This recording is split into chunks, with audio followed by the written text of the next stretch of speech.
J'ai vu ma fille être mise dans une ambulance et emportée d'urgence. Sur le brancard, elle a serré ma main et a chuchoté d'une voix tremblante. « Main, s'il te plaît, ne le dis pas à papa. » J'ai couru à l'hôpital avec elle. Mais quand le médecin m'a montré les résultats des tests dans la salle d'examen, je me suis figé.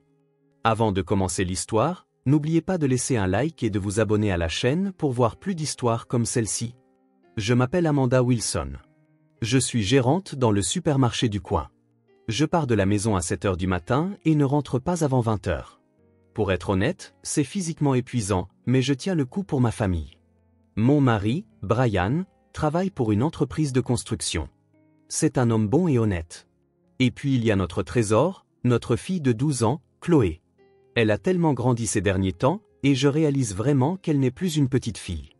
Le week-end, je me réveille un peu plus lentement que d'habitude.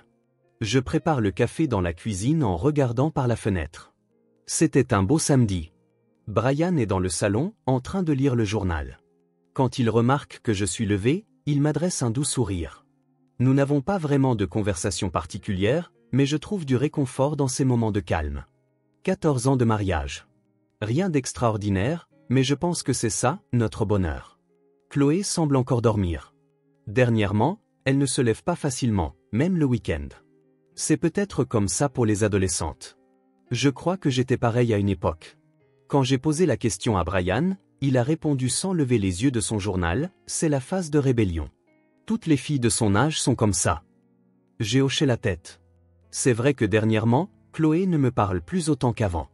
Elle passe plus de temps enfermée dans sa chambre, mais je suppose que c'est un signe qu'elle grandit. Dans l'après-midi, Chloé est finalement descendue. Elle m'a salué brièvement et a pris du jus d'orange dans le réfrigérateur. J'ai observé ma fille de profil. On aurait dit qu'elle avait maigri. Peut-être qu'elle fait un régime. Les filles de son âge se soucient de leur apparence. Mais quand je me suis inquiété et que j'ai essayé de dire quelque chose, Chloé est immédiatement retournée dans sa chambre. Brian a posé sa main sur mon épaule et m'a dit de ne pas m'en faire. Ces mots m'ont un peu rassuré. Le dimanche après-midi, nous sommes allés au parc voisin pour un pique-nique. Le frère de Brian, Mark, s'est joint à nous. Mark est célibataire et vient souvent chez nous. Je suis reconnaissante que nous ayons de si bonnes relations familiales. Nous avons étendu une couverture sur l'herbe et disposé les sandwichs que j'avais préparés. Mark racontait joyeusement des blagues et Brian riait. Chloé était assise un peu à l'écart, regardant son smartphone. Quand je l'ai appelée, elle est venue à contre-cœur. Elle a pris un sandwich, mais ne semblait pas avoir envie de le manger. « Tu n'as pas faim ?» ai-je demandé. Chloé a secoué la tête. « Ça va » a-t-elle répondu d'une petite voix. Son expression semblait souriante, mais il y avait quelque chose de forcé. Je n'ai pas insisté. J'étais fatigué de ma semaine de travail et je ne voulais pas gâcher notre moment en famille. Brian a sorti un frisbee et a commencé à jouer avec Mark.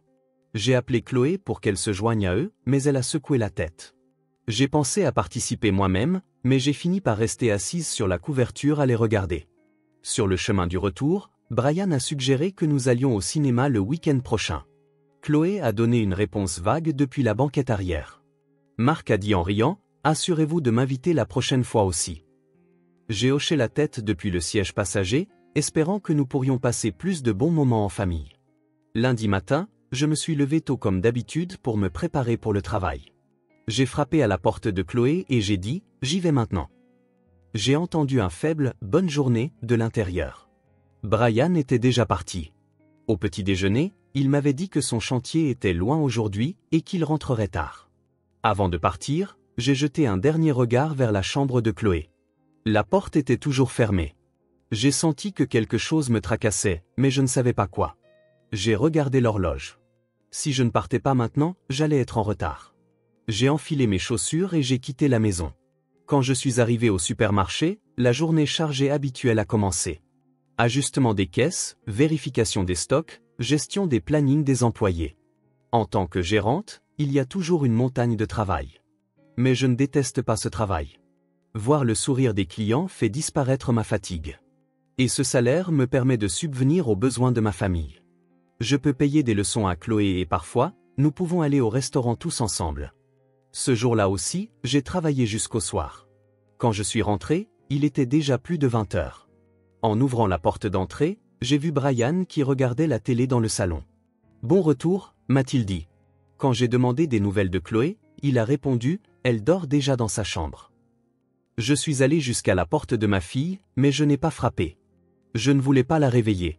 Avec cette pensée, je me suis dirigé vers ma propre chambre. Mardi matin, rien de différent de d'habitude. Le réveil a sonné et je me suis assise. Brian était déjà réveillé. J'entendais l'eau de la douche couler. Je suis sorti du lit et j'ai enfilé mon uniforme. Je porte cet uniforme de gérante de supermarché depuis plus de 10 ans maintenant, j'ai l'impression qu'il fait partie de moi. Tout en préparant le café dans la cuisine, j'ai fait un petit déjeuner simple, toast et œufs brouillés. Brian est descendu et a mangé rapidement.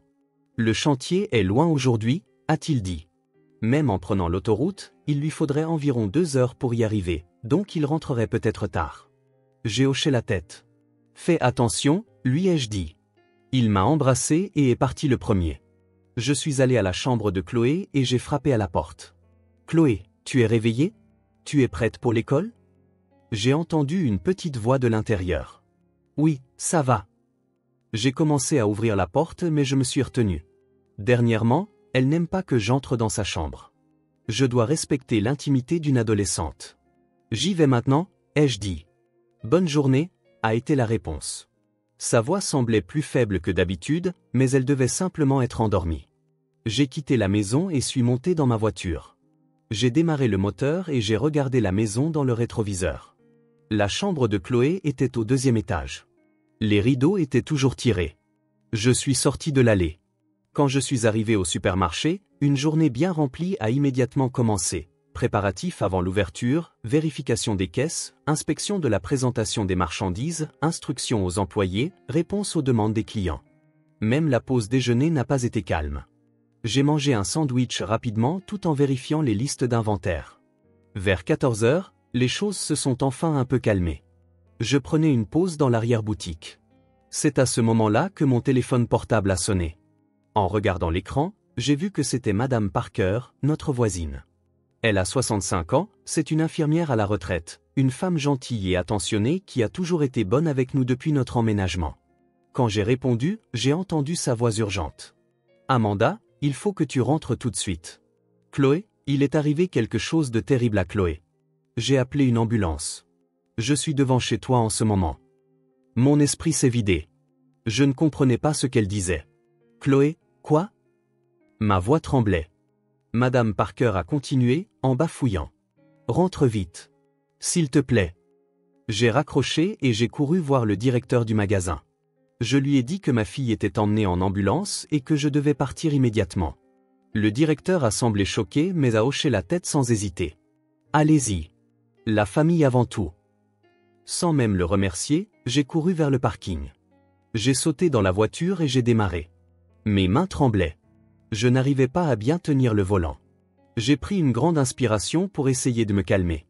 Mais mon esprit était en plein chaos. Qu'est-il arrivé à Chloé? Un accident, une maladie, une blessure? Plus j'y pensais, plus mon anxiété grandissait. Le feu est passé au rouge. J'ai frappé le volant. Vite, vite. Les voitures autour de moi semblaient se déplacer au ralenti. Mon cœur battait à tout rompre. Ma poitrine était serrée. Quand j'ai finalement tourné dans notre rue, j'ai vu des gyrophares au loin. L'ambulance était garée devant la maison. Des voisins s'étaient rassemblés, observant la scène. J'ai arrêté la voiture et j'ai sauté dehors sans même détacher ma ceinture. J'ai bousculé les gens et j'ai couru vers le devant de la maison. Madame Parker m'a vu et s'est précipitée vers moi. Ses yeux étaient embués de larmes. Amanda, elle a attrapé mon bras. Sa main tremblait. Chloé, elle a pris des cachets. Beaucoup de cachets. Des cachets. Il m'a fallu plusieurs secondes pour comprendre ce que ce mot signifiait. Elle a pris des cachets, beaucoup, ce qui voulait dire. J'ai regardé les ambulanciers. Ils sortaient un brancard de l'entrée. Sur le brancard reposait un petit corps. Chloé. Mes jambes ne voulaient plus bouger. Je ne pouvais plus parler. Je ne pouvais que fixer la scène. Le visage de Chloé était pâle. Ses yeux étaient fermés. Elle portait un masque à oxygène. Un des ambulanciers vérifiait son pouls à son poignet. Finalement, mes jambes ont bougé. Je me suis précipité vers le brancard. Chloé. Chloé. J'ai appelé le nom de ma fille. Un ambulancier m'a regardé et a demandé « Vous êtes sa mère ?» Tout ce que j'ai pu faire, c'est hocher la tête. J'ai pris la main de Chloé. Elle était froide. Elle ne devrait pas être aussi froide. La main de ma fille était toujours chaude. Quand elle était petite, elle me tenait la main quand nous marchions. Cette main si chaude. Maintenant, elle était si froide. Les yeux de Chloé se sont légèrement ouverts, son regard était vide, mais elle me regardait. Ses lèvres ont bougé. Elle essayait de dire quelque chose. Je me suis penché plus près. « Maman. » J'ai entendu une voix faible. « Maman, s'il te plaît. » La main de Chloé a serré la mienne plus fort. Elle tenait ma main, tremblante. « Ne le dis pas à papa. S'il te plaît, maman, ne le dis pas à papa. » J'étais confuse. Ne pas le dire à papa. Lui dire quoi? Qu'est-ce que je ne devais pas lui dire? Chloé, qu'est-ce qui s'est passé? Qu'est-il arrivé? Ai-je demandé à ma fille, mais Chloé a fermé les yeux. L'ambulancier a dit, nous devons l'emmener à l'hôpital tout de suite. S'il vous plaît, venez avec nous, madame. J'ai hoché la tête. Madame Parker a posé sa main sur mon épaule. Sa voix tremblait. Je l'ai trouvée dans le jardin. Chloé était assise là avec un flacon de pilules. Elle était à peine consciente. J'ai appelé l'ambulance immédiatement. Un flacon de pilules, a dit madame Parker. Un flacon vide de somnifères. Mes somnifères. Ceux que je prenais parfois quand je n'arrivais pas à dormir à cause du stress du travail. Chloé avait pris ça. Je suis monté dans l'ambulance. L'ambulancier vérifiait l'état de ma fille, ses signes vitaux, préparant une perfusion. Tout ce que je pouvais faire, c'était de continuer à tenir la main de ma fille. La sirène a hurlé et l'ambulance s'est mise en route. En regardant par la fenêtre, j'ai vu madame Parker et les voisins nous regarder partir. Tout le monde avait l'air inquiet. J'ai fermé les yeux. Les mots de Chloé se répétaient dans ma tête. Ne le dis pas à papa. S'il te plaît, maman. Pourquoi? Pourquoi ne pouvait-elle pas le dire à papa? Que s'était-il passé? Que cachait-elle? J'ai sorti mon téléphone portable. Je devais appeler Brian. Je devais le dire à mon mari, mais mes doigts ne bougeaient pas. Les mots de Chloé résonnaient dans mes oreilles. Ne le dis pas à papa. J'ai remis le téléphone dans ma poche. D'abord, vérifier l'état de ma fille à l'hôpital. Ensuite, je réfléchirai. Mais il y avait quelque chose de lourd dans ma poitrine. De l'anxiété, de la peur, et un pressentiment inexplicable. Quelque chose de très grave était en train de se passer. Ce pressentiment me serrait le cœur. L'ambulance est arrivée à l'hôpital. Le brancard a été déchargé et des médecins et des infirmières sont arrivés en courant. Chloé a été emmenée dans la salle de soins. J'ai été laissé seul dans la salle d'attente, assise sur une chaise dure. Il y avait d'autres patients et familles autour de moi, mais personne ne m'a parlé. Je fixais mes mains, celles qui venaient de tenir celles de Chloé. Je pouvais encore sentir cette froideur. J'ai regardé l'horloge. 15h30, il y a à peine une heure, je travaillais normalement. Je pensais que c'était un lundi ordinaire. Mais maintenant, ma fille était peut-être entre la vie et la mort. Pourquoi n'ai-je pas remarqué que ma fille souffrait? Qu'elle portait un fardeau? Suis-je une mère indigne? Les larmes me sont montées aux yeux. Mais ce n'était pas le moment de pleurer. Quand Chloé se réveillera, je devrais être une mère forte. Je dois protéger ma fille. Mais la protéger de quoi? Je ne le savais même pas. Les aiguilles de l'horloge de la salle d'attente avançaient lentement. Je ne pouvais ni me lever, ni rester assise. Je fixais juste la porte de la salle de soins. Que se passait-il à l'intérieur?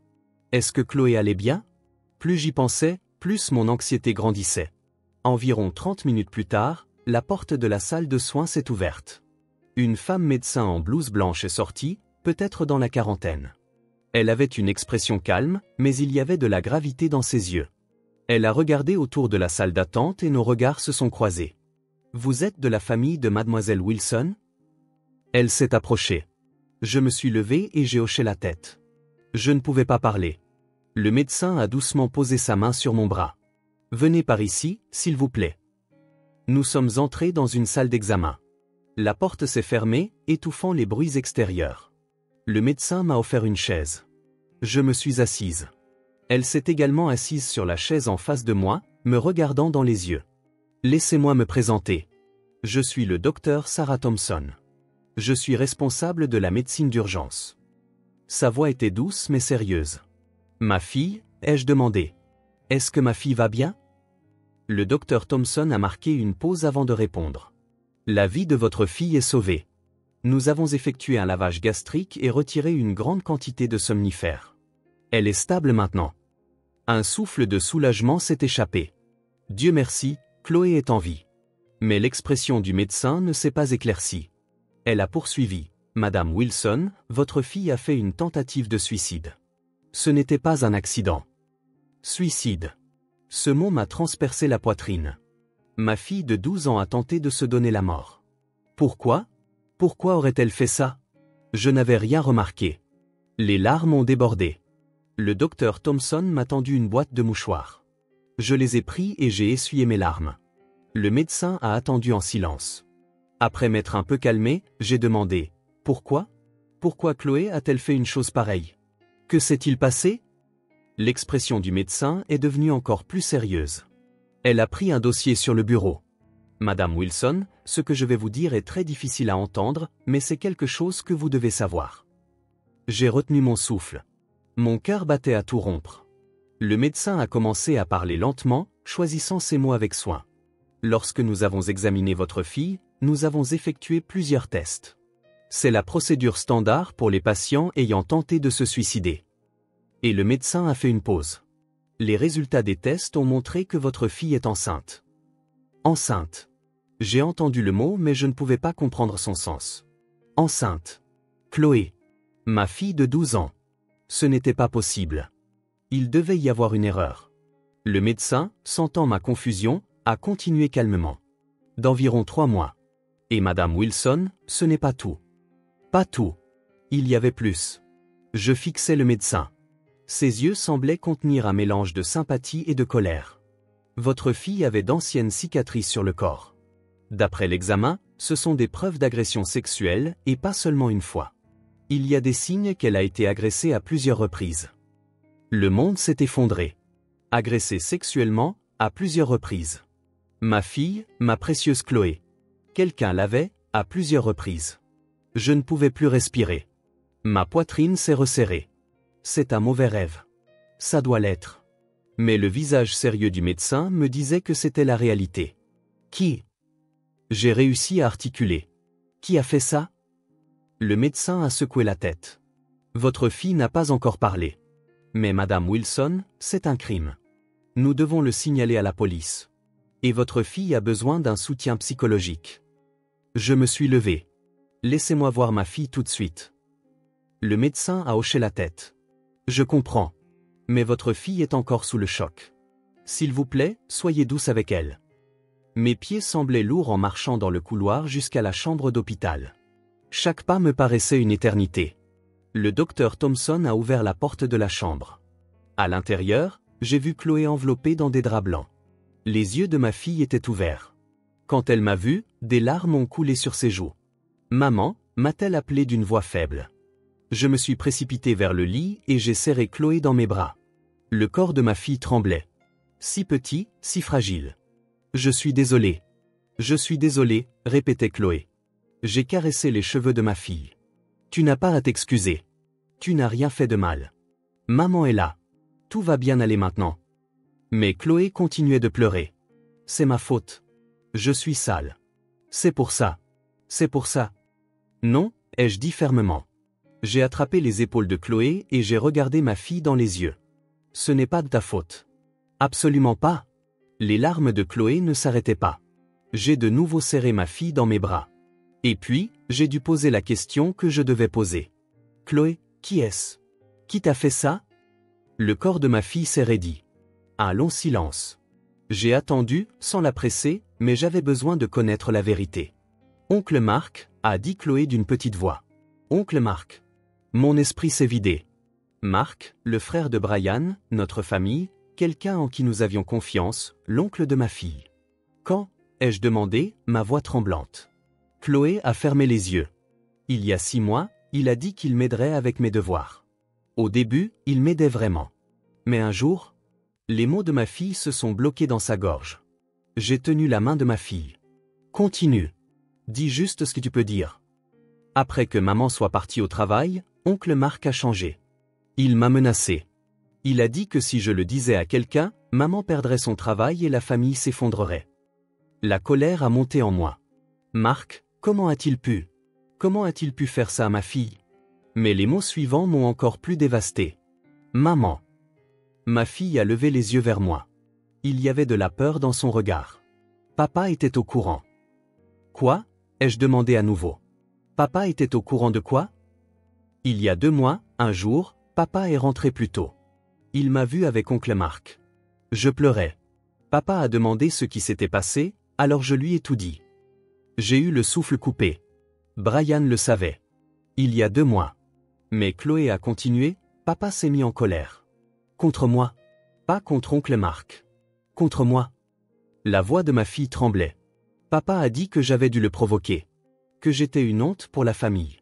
Il a dit que si je le disais à maman, il m'enverrait dans un foyer, que maman divorcerait et serait malheureuse. Le monde s'est déformé.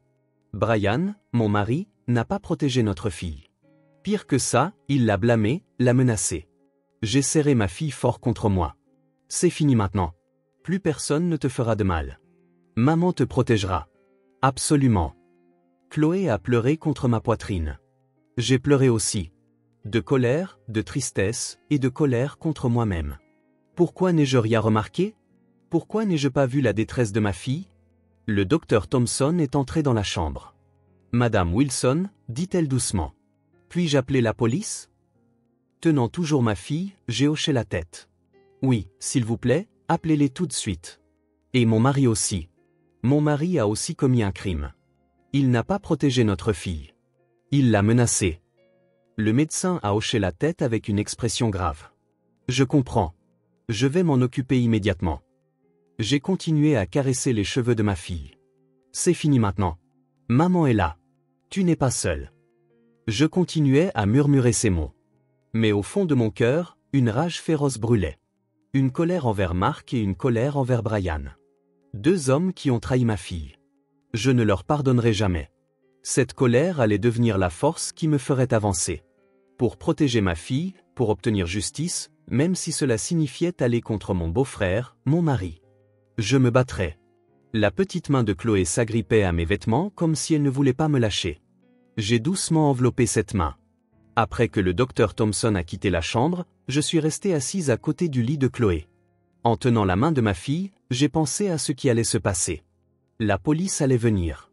Ma fille devrait reparler de son expérience douloureuse, mais c'était nécessaire pour punir Marc et Brian. Environ 30 minutes plus tard, on a frappé à la porte. 2 policiers sont entrés. Un homme et une femme. La policière s'est approchée de nous. Vous êtes Madame Wilson, c'est bien ça? Je suis l'officier Jennifer Rodriguez.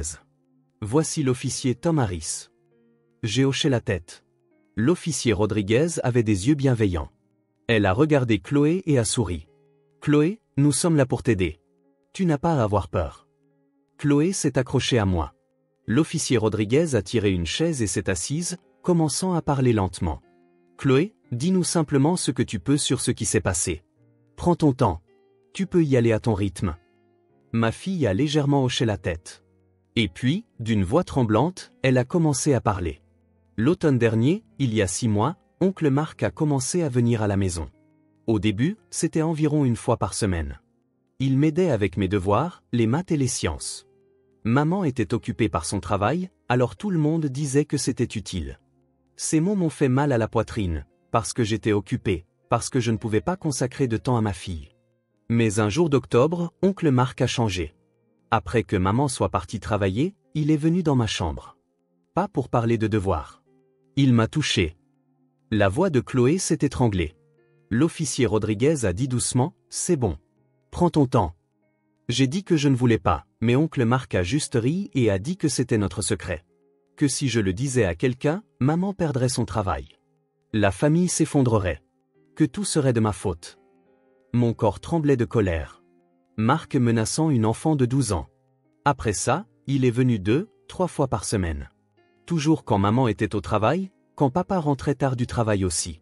Quand il n'y avait personne à la maison, je ne pouvais pas m'échapper. Je ne pouvais rien dire. L'officier Harris a demandé, « Quand votre père l'a-t-il découvert ?» Chloé a fermé les yeux. Il y a 2 mois. Un jour, papa est rentré plus tôt du chantier. Il nous a vus, oncle Marc et moi, dans le salon. Je pleurais et mes vêtements étaient en désordre. Papa a été surpris et a demandé ce qui s'était passé. J'ai pensé que je ne pouvais plus le cacher. Alors, je lui ai tout dit sur ces 6 mois. À quel point j'avais peur, que j'avais besoin d'aide. À ce moment-là, j'espérais que papa m'aiderait, qu'il mettrait oncle Marc dehors. Mais les larmes de ma fille ont débordé. J'ai passé mon bras autour des épaules de ma fille. Mais papa s'est mis en colère contre moi. Il a dit que j'avais dû le provoquer. Que mes jupes étaient trop courtes. Que Marc était son frère, sa famille. Que c'était une honte pour la famille et que je ne devais le dire à personne. Brian, mon mari, a dit ça à notre fille. Papa a dit que si je le disais à maman, il m'enverrait dans un foyer. Que maman divorcerait et serait malheureuse. Que tout serait de ma faute. Le visage de l'officier Rodriguez s'est durci. Et après ça, oncle Marc est venu encore plus souvent. Comme papa gardait le silence, il se sentait en sécurité. Je ne savais plus quoi faire. Je ne voulais plus aller à l'école. Je ne pouvais plus manger. Et un jour, j'ai réalisé que je n'avais pas mes règles. J'ai eu si peur. Je ne voulais plus vivre, alors j'ai pris les somnifères de maman. J'ai serré ma fille fort contre moi. Je suis désolé. Je suis désolé. Je n'ai rien remarqué. Chloé a pleuré contre ma poitrine. L'officier Rodriguez s'est levé. Madame Wilson. Chloé, merci. C'était un témoignage très courageux. Nous allons arrêter Mark Wilson et Brian Wilson maintenant. J'ai levé les yeux. Vraiment? Tous les deux? L'officier Rodriguez a hoché la tête. Mark Wilson pour abus sexuel sur mineur et viol. Brian Wilson pour dissimulation d'abus sur mineur et menace envers votre fille. Avec le rapport médical du médecin et le témoignage de Chloé, nous avons suffisamment de preuves. L'officier Harris a commencé à contacter le quartier général par sa radio. Pour la première fois, j'ai ressenti un peu de soulagement. Maintenant, je pouvais protéger ma fille. Quelques heures plus tard, l'officier Rodriguez a appelé. Nous avons arrêté Mark Wilson à son domicile. Il nie les faits, mais nous avons les preuves. Et nous avons arrêté Brian Wilson à son retour du chantier. L'arrestation de Brian. L'arrestation de mon mari. L'homme que j'ai autrefois aimé. 14 ans de mariage. Mais maintenant, je ne ressentais plus rien. Juste un homme qui a trahi ma fille. C'est tout. Le lendemain, Brian a demandé à me voir. Je lui ai fait face au poste de police, à travers une vitre. Il avait l'air épuisé. Il n'était pas rasé. Ses yeux étaient injectés de sang. Amanda, a-t-il dit, c'est un malentendu. Je n'ai rien fait de mal. J'ai répondu froidement, tu n'as pas protégé notre fille. Pire que ça, tu l'as menacée. C'est bien assez mal. Il a commencé à se chercher des excuses. Marc est mon frère, ma famille. Et j'ai pensé que peut-être Chloé l'avait provoqué. Je me suis levé. Une enfant de 12 ans qui séduit un adulte. C'est impossible. Tu es le pire. Attends, Amanda, a-t-il dit désespérément. Notre mariage, notre famille. C'est fini, ai-je dit. Je divorce. Ne t'approche plus jamais de Chloé. Son visage s'est crispé. Une expression mêlant colère et regret, mais je ne ressentais plus rien. J'ai tourné les talons et j'ai quitté la salle des visites. Quelques jours plus tard, des accusations formelles ont été déposées. Mark Wilson a été accusé d'abus sexuels sur mineurs et de viol. Les preuves étaient solides. Le témoignage de Chloé, le rapport du médecin et des photos saisies à son domicile. Il avait photographié Chloé. Quand j'ai appris ce fait, j'ai eu la nausée. Brian Wilson a été accusé de dissimulation d'abus sur mineurs et de menaces. Son avocat a demandé une réduction de peine, mais le procureur a été ferme. Un père qui n'a pas protégé sa propre fille et qui l'a menacée à la place. La société ne pardonnerait pas une telle personne. Pendant la période précédant le procès, Chloé et moi sommes restés dans un refuge rattaché à l'hôpital. Nous ne pouvions pas rentrer chez nous. Cette maison était l'endroit où Chloé avait été blessée. Je ne voulais plus jamais y ramener ma fille. La vie au refuge était simple mais sûre. Chloé avait des séances de conseil 3 fois par semaine. Peu à peu, des couleurs sont revenues sur le visage de ma fille. Elle ne souriait toujours pas, mais ses yeux n'étaient plus aussi désespérés qu'avant. Un jour, Madame Parker est venue nous rendre visite au refuge. Quand elle nous a vus, elle a pleuré. Dieu merci. Vous êtes toutes les deux en sécurité. Je l'ai serrée dans mes bras. C'est parce que vous avez trouvé Chloé. Parce que vous avez appelé l'ambulance. Ma fille est en vie. Madame Parker a secoué la tête. J'aurais dû remarquer plus tôt. J'ai vu Marc venir si souvent chez vous, mais je me suis dit, eh bien, c'est la famille. Personne ne peut être blâmé, ai-je dit. Je n'ai rien remarqué non plus. Même si j'étais la plus proche d'elle. Nous sommes restés assises toutes les trois en silence. Chloé a pris la main de Madame Parker. Merci, a dit doucement ma fille. Vous m'avez sauvée. Madame Parker a souri gentiment. Cette nuit-là, allongée dans mon lit, j'ai pensé à ce qu'il fallait faire ensuite. Le procès, le divorce, une nouvelle vie. Il y avait tant de choses à penser. Mais pour l'instant, ma fille dormait à côté de moi. C'était suffisant. 1 an a passé. Un après-midi d'automne, je préparais le dîner dans la cuisine de notre nouvelle maison. Par la fenêtre, je pouvais voir un petit jardin. Les tournesols que Chloé avait plantés brillaient encore. 8 mois que nous avions déménagé. Nous avons traversé la frontière de l'État et commencé une nouvelle vie dans une nouvelle ville. C'est un petit appartement, mais il est bien ensoleillé et calme. Et surtout, il n'y a aucun souvenir de cette maison. Chloé va dans un nouveau collège ici. Tous les procès étaient terminés. Mark Wilson a reçu une peine de 25 ans de prison. Abus sexuels sur mineurs, viol. Il est maintenant dans la prison d'État. J'ai entendu dire que les délinquants sexuels sur enfants sont les plus détestés en prison. Apparemment, il a été isolé, subissant la violence des autres détenus. Il le mérite. Brian a eu 5 ans. Il sortira dans 4 ans. Il m'a envoyé de nombreuses lettres d'excuses. Je les ai toutes renvoyées sans les ouvrir. Le divorce a également été finalisé. Je n'ai plus aucune relation avec lui. Chloé dit qu'elle ne veut plus jamais voir son père. La sonnette a retenti. Chloé a couru ouvrir la porte. Madame Parker. J'ai entendu la voix joyeuse de ma fille. Madame Parker est entrée. Même après notre déménagement, elle nous rend visite une fois par mois. Un trajet de 3 heures à chaque fois, comme une vraie famille. Bonjour, Amanda. Est-ce que je peux aider? A-t-elle souri? J'ai secoué la tête.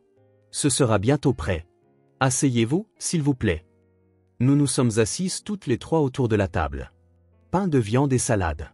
Tarte aux pommes pour le dessert. Chloé m'aide à cuisiner ces derniers temps. C'est elle qui a fait cette tarte. En mangeant, nous avons partagé les dernières nouvelles. Chloé a parlé de l'école, de ses nouvelles amies, de son inscription au club d'art. Voir ma fille parler avec un sourire me réchauffait le cœur. Le suivi psychologique continue. 1 fois par semaine. Un traumatisme ne disparaît pas facilement. Parfois, elle fait encore des cauchemars la nuit, mais elle va tellement mieux qu'avant. Ma fille avance, petit à petit.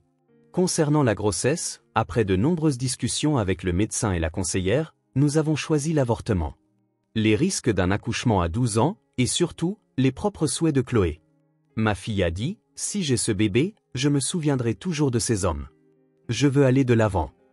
Je pense que cette décision était la bonne, car le sourire de ma fille est revenu. Après le dîner, nous nous sommes assises toutes les trois dans le salon. Madame Parker apprenait à Chloé à tricoter. Ma fille avait une expression sérieuse en se débattant avec la laine. En les regardant toutes les deux, j'ai réfléchi. Qu'est-ce qu'une vraie famille? Je pensais que c'était les liens du sang. Mon mari et son frère étaient de la même famille par le sang, mais ils n'ont pas protégé ma fille. Au contraire, ils l'ont blessée. D'un autre côté, Madame Parker n'a aucun lien de sang avec nous, mais elle a sauvé ma fille. Et même maintenant, elle continue de nous soutenir. La famille, ce n'est pas une question de sang. Ce sont les relations où les gens se protègent et s'aiment.